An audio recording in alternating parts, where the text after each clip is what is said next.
Hi everyone, this is Sprayker and welcome to Bangalore. Well, actually, we're still in Philly. But this scarf is from Bangalore, and so is my friend Ganesh over here.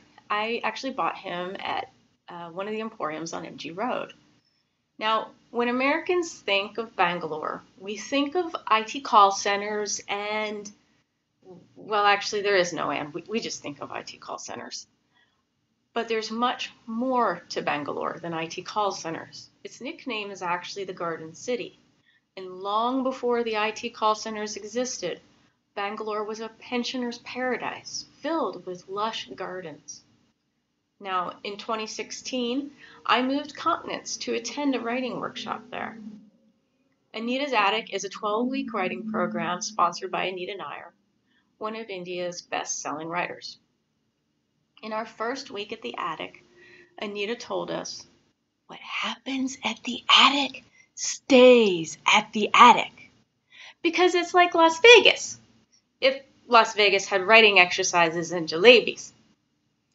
Today, I want to share with you something I learned at the Attic. It's a well-kept secret, but Anita said I could share it with you. Are you ready? Pull your phone closer. Book launch tours are hard work. Seriously, hard work. But I'll talk to you more about that later at the end of the episode. First, I want to introduce you to the book. Chain of Custody by Anita Nair is the second book in her Inspector Gowda series published by HarperCollins. Burke-Spraker Gowda is Bangalore's sexiest sub-inspector. Well, okay, look, that's not actually true. If it were, the marketing for this book would be a lot easier. Gowda is a crusty, curmudgeonly cop who dislikes swanky eateries and loves his Royal Enfield bullet. And multiple women at the same time. Now, in this installment of the series, Gowda investigates a young girl's disappearance.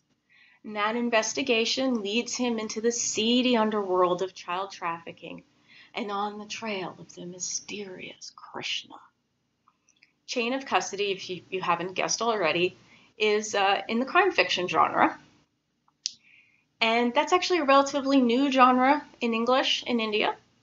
Indians do read crime fiction, but they tend to prefer Agatha Christie over Indian writers. Yet that trend seems to be changing a bit as more writers are working in the genre. And there is actually one other trend I've observed. Whereas romance writing is dominated by men in India, yes, you heard that right, crime fiction seems to be dominated by women. Almost every crime fiction writer I know is female. And before you go citing Ravi Subramanian and Ashwin Sanghi, their work actually tends to fall on the thriller side of the crime fiction thriller divide, as artificial as that divide is marketing. The great thing actually about this book is for Americans, it gives a much broader view of Bangalore beyond the glass high-rise office buildings that house its IT sector jobs. This Bangalore is one I recognize, from MTR, where you will find Bangalore's famous dosas, to Kotanur, where Anita's Attic is actually located. You also see the diversity of Bangalore's people as Gowda meets suspects and victims from across the social spectrum. And the other great thing is how Nair brings her literary sensibilities to bear on the genre of crime writing. She brings both a deep love for strong characterization and a tendency to experiment with structures. Now, those literary sensibilities also help her tell the story. It's very emotionally difficult about child trafficking in a way that doesn't feel overwrought.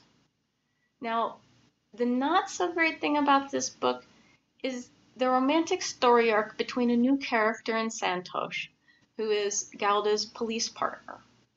That romance feels a little bit forced. Like, we have to have a romance because every best-selling book in India has to have a romance. The other not so great thing about this book is that I think many of her fans of her literary fiction tend to be disappointed. Nair is a Sahitya Academy Award winning writer known for her literary fiction, and her literary style tends to lend itself toward the feeling that you're reading poetry on every page. And the Gowda books don't deliver that feeling. But you know what, guys? This is a crime novel. I don't want poetry, and neither do most crime readers. I think Nair understands that. And that's why I highly recommend Chain of Custody as a solid example of Indian crime fiction. Now, about those book launch tours. Chain of Custody launched right before I moved to Bangalore.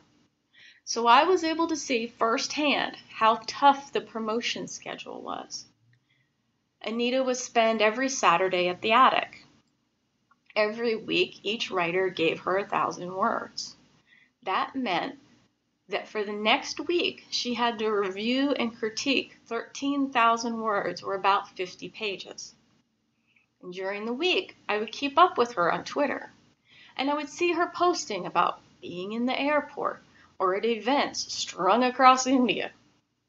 I remember one week where she landed in Bangalore on Friday, went to the Attic on Saturday, and then flew out again on Sunday to attend another event.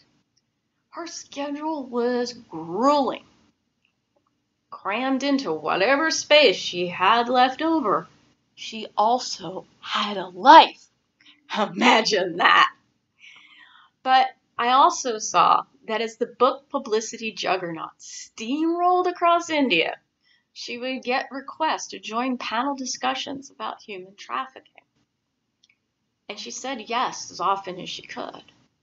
Why? Because those events weren't about marketing. They were about the message. We talk a lot in marketing about message, about how all the brilliant strategy and innovative tactics won't work if you don't have a good grasp of the core message. Chain of Custody's core message is that trafficking is a serious problem in India, but is a problem with solutions.